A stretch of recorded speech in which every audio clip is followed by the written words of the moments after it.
শিক্ষকদেরকে আন্দোলন করতে হয়, আবেদন করতে হয়, সেই কেনর উত্তরটা দিতে যেয়ে আমি আপনাদেরকে বলছি আগামী দিনে যেন এই আন্দোলন আর না করতে হয়, সেই জন্য ওই যে পূর্ণ জাতীয়করণের কথাটাই আমরা আপনাদের সামনে তুলে ধরলাম।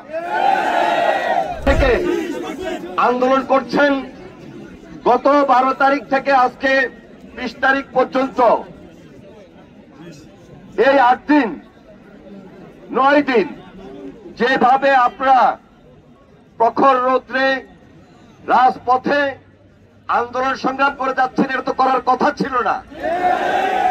আমরা অনেক সময় অনেকভাবেই দেখেছি শিক্ষকরা বারবার রাস্তায় আসতে হয়, শিক্ষকদেরকে আন্দোলন করতে হয়, আবেদন করতে হয়, সেই কেনর উত্তরটা দিতে যেয়ে আমি আপনাদেরকে বলছি আগামী দিনে যেন এই আন্দোলন আর না করতে হয়, সেই জন্য ওই যে পূর্ণ জাতীয়করণের কথাটাই আমরা আপনাদের সামনে তুলে ধরলাম।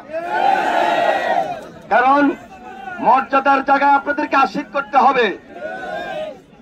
আপনারা এই জাতিকে আলোর পথে নিয়ে যাবেন, আলোর পথে নিয়ে যাচ্ছেন।